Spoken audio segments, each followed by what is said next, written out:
Hannah Murray, TRE in the afternoon. Good afternoon. Joining us on the line now is Carla Ciccone. She is a freelance writer whose memoir, Nowhere Girl, Life as a Member of ADHD's Lost Generation, shares her deeply personal journey of a lifetime muddling through shame and self-blame to be finally diagnosed with ADHD at the age of 39. With this late diagnosis came the realization that her most troubling traits weren't deep personality flaws, but symptoms. Welcome to the show, Carla. Thank you for having me. Oh, it's great to have you with us. Thanks for joining us. So this is really fascinating. And I have to say, I have lots of female friends from their 30s to their 50s who are getting diagnosed with ADHD. And are like, oh, thank goodness. Now I know and understand why my behavior has been a certain way. So can you tell us a bit about your journey and how you came to being diagnosed? Definitely. So I definitely had it my whole life, but nobody picked up on it because they didn't really focus on girls in the research until more recently.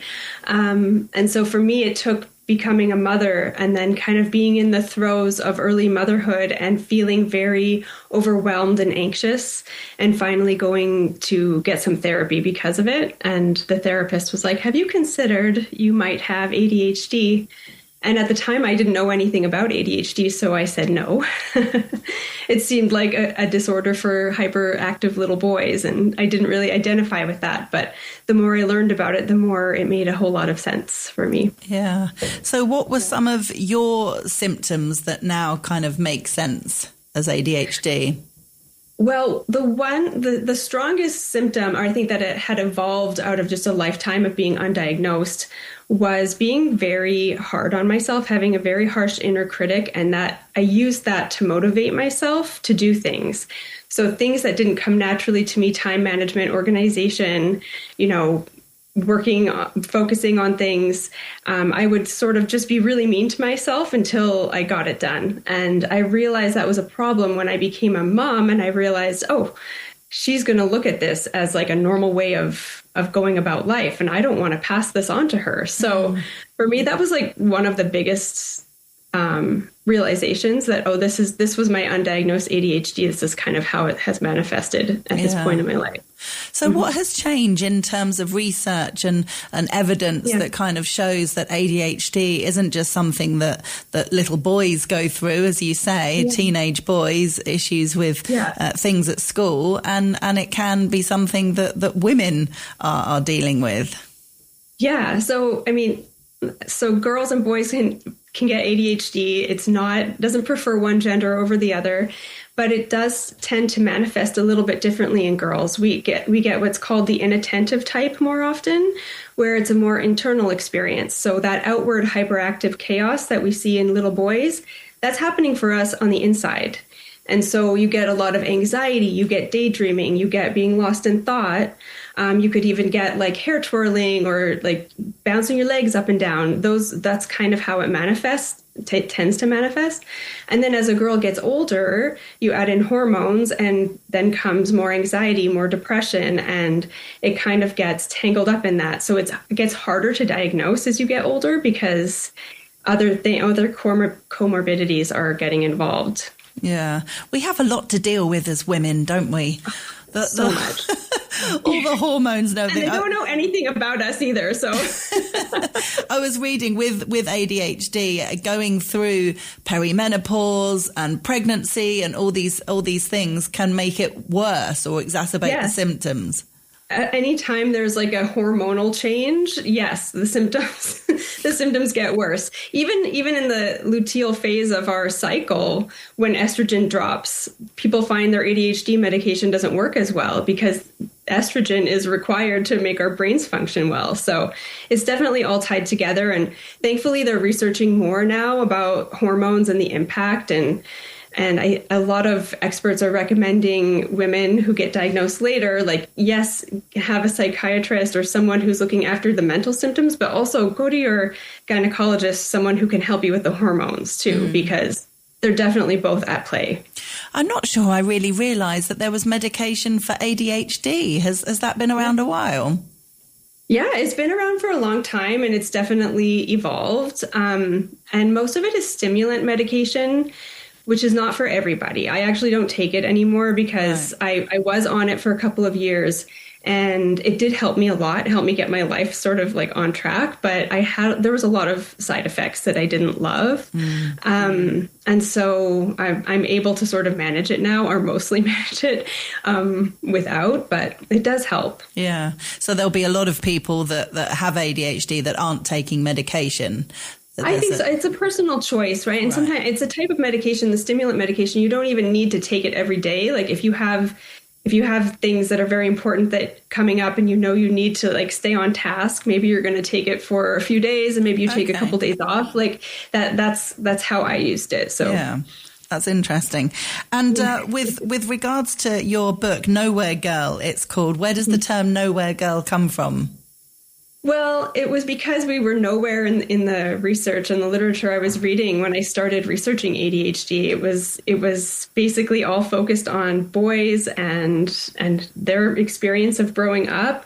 And I think that kind of added to the loneliness I was feeling. Like not only was I going through this diagnosis on my own, but then I realized there's so many other women that they just don't have the data on us. So we're just being missed. So it kind of felt like we were nowhere. So yeah, that's where it comes from. And another thing you look at in the book is the possible connection between smartphones and ADHD.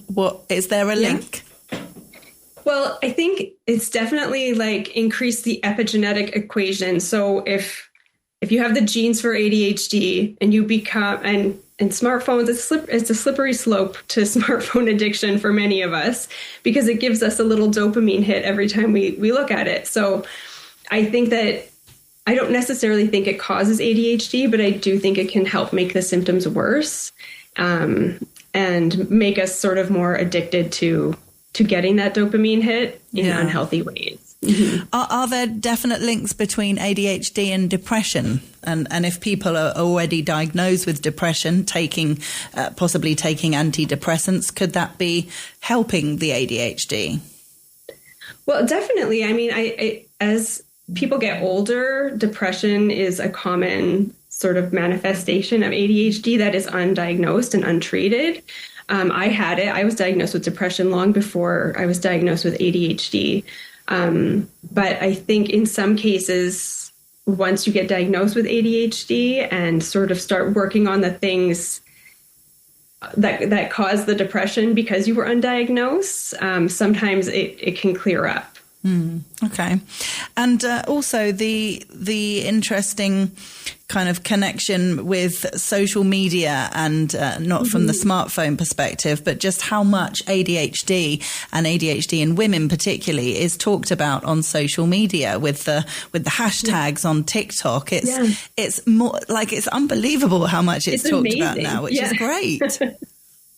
Yeah, it's interesting because I was diagnosed about 4.5 years ago or so. And at the time, we were just starting to see the memes, and it was just like I was just becoming aware of it. And maybe the algorithm didn't have me labeled as ADHD yet, so I wasn't seeing it as much. But now that I am, I see it all the time. It's everywhere. And I do think it's good because it raises awareness for people who wouldn't otherwise have access to that information, because it's not like you go to your family doctor and they're talking about this generally. So I think it's good that we're like we're sending our own messages about it. We're increasing the awareness about it ourselves. Yeah. So. And I'm in a group with a large collection of business women who are founders of their own business, entrepreneurs. And so many of them have ADHD, and they're all kind of wondering whether there's a connection between, I mean, not as loose as this, but, entrepreneurial, successful women. Really? Well, it's not necessarily entrepreneurial, but is anything that's kind of outside of the box, because we tend to be different thinkers, right? And so it makes sense that there would be more entrepreneurs because we take risks and we see things that other people don't. And, our brains operate a little differently. And I think to be a successful entrepreneur, you need to have like a kind of different skill set and also kind of be bored by a regular working world. So, and then that that kind of motivates us to do different things. So I do think it makes a lot of sense. And that's interesting. Wow. And also you talk about the fact that ADHD can be passed down through generations. That's really interesting. Yes, it's a heritable disorder. So if your parents have it or one of your parents have it, there's an 80% chance that you will also have it, which is pretty high. But in a lot of cases, like for my parents, even if they did have it, they wouldn't have been diagnosed anyway. So no. I was the first person. I mean, I do have an aunt that got diagnosed later in life, but I was the first of my family to get diagnosed. Yeah. And presumably it's something that once you understand that you have it, it's something that you just need to be able to manage and live with. You know, it's not something that goes away, is it? It doesn't go away. I think that if you can learn how to live well with it. But I think a key part of that is learning how to be gentle with yourself about the things that are different. Because a lot of time, like as I was saying before, we learn to be very hard on ourselves so we can keep up with the neurotypical world, where once you have that information, you can kind of take a step back and say, okay, I know my brain is different. I know I'm not going to hit like the same benchmarks as everyone else all the time. And I'm going to be easy on myself about that. I'm not going to beat myself up anymore. For me, that was huge because I had gone my whole life, 39 years, sort of in that, like, I need to appear perfect and I'm going to struggle and be really hard on myself until I do. And so the switch has been really huge for me. Yeah. So I'm assuming you're not hard on yourself now. Well, old habits are hard to break. So sometimes I am, especially when, my hormones are at play. Yeah. But I think I have a lot more awareness about it now. I can stop my spirals before I get caught in them, which is good. Yeah. Yeah, that's the thing, isn't it? If you know and understand why you have certain reactions to things, even if it is hormonal and you don't have ADHD, it's understanding, it's that time of the month. Sorry if I'm a bit ratty. It's because this is what I'm going through, So it's just understanding the cause of why these things happen and being kinder to yourself and hopefully letting your partner or family say, this is what's happening to mummy now. Please be understanding. And that makes a huge difference, I expect. It does. Yeah, it really does. I mean, it kind of lightens your load, right? Like you don't have to be striving for perfection all the time. It's not normal. Like it's not good for you. No, I was literally going to say we're not perfect, and all this. No, we don't need to try and be. No, but there is a lot of pressure on women to be perfect or to appear perfect, especially when we talk about social media, especially when our world is kind of so image based and we're trying to portray this image of ourselves. So it is a big lesson to learn, and it doesn't come easy because we've all been trained from when we were quite small to try to achieve perfection. So, or be good girls, right? And it's quite a loaded phrase. Definitely.